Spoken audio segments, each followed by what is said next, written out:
बच्चों के कोविड के विषय में भी चर्चा चली हुई है। पिछली बारी भी मैंने थोड़ा सा जिक्र किया था। कुछ चीज़ें बिल्कुल क्लियर हैं। पहली बात यह है कि बच्चों में संक्रमण होता है, बच्चे इससे अलग नहीं रहते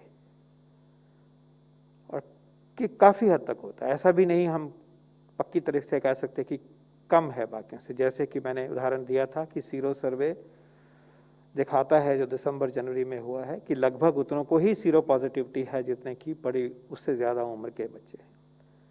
sero positivity rate between 10 to 17 is roughly the same as let's say between 30 to 40। तो बच्चों में संक्रमण होता है। दूसरी चीज़ ये भी है, बच्चे संक्रमण फैला भी सकते हैं, उनके द्वारा संक्रमण आगे भी जा सकता है। तीसरी चीज़ ये है कि संक्रमण जब हुआ बच्चों को तो almost always symptoms are minimal. जो बीमारी विजिबल है वो मिनिमल है, वेरी माइल्ड डिजीज होती है। या तो होगी ही नहीं, कुछ भी नहीं दिखेगा, होगा तो माइल्ड डिजीज होगा। क्योंकि माइल्ड डिजीज होती है इसलिए मॉर्टेलिटी, ऐसा आउटकम, भयानक आउटकम बच्चों में बहुत कम होता है। दुनिया भर में भी यही देखा गया है और जो देश का डेटा है वो भी इसी चीज़ को दर्शाता है। इसीलिए अगर हम किसी भी कोविड बड़ी फैसिलिटी की बात करें तो बच्चों का उसमें दाखिल होना जो है लगभग 3-4% से ज़्यादा नहीं होता। सारे ही जितने दाखिल हो रहे हैं सीरियस डिजीज से, वो 3-4% के से ज़्यादा बच्चों को दाखिल के वहाँ पे मौजूदगी नहीं होती। कहने का मतलब ये है कि fortunately children have mild disease, children often do not require hospitalization, they do occasionally, yes indeed, and therefore our facilities have to be ready।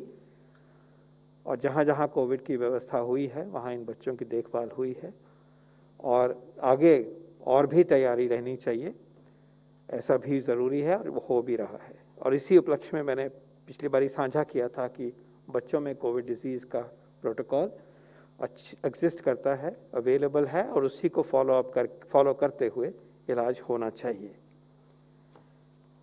बच्चों को बचाना इस इन्फेक्शन से उतना ही ज़रूरी है क्योंकि वो भी चेन का हिस्सा ना बने और जितना थोड़ा भी रिस्क है उस रिस्क को नहीं झेलें, ये हमारी जिम्मेवारी बनती है। इसलिए कोविड अप्रोप्रिएट बिहेवियर बच्चों में भी लागू होता है। खासकर जो बच्चे मोबाइल हैं, 10-11 साल से ऊपर हैं, जो बहुत व्यक्तियों को मिलते हैं, इंटरेक्ट करते हैं, वो आदत हम उनमें भी डालें कोविड अप्रोप्रिएट बिहेवियर की, तो चेन्स ऑफ ट्रांसमिशन को रोकने में मदद मिलेगी और घर में भी बच्चे न फैलाएं एक दूसरे को, उसमें भी मदद मिलेगी।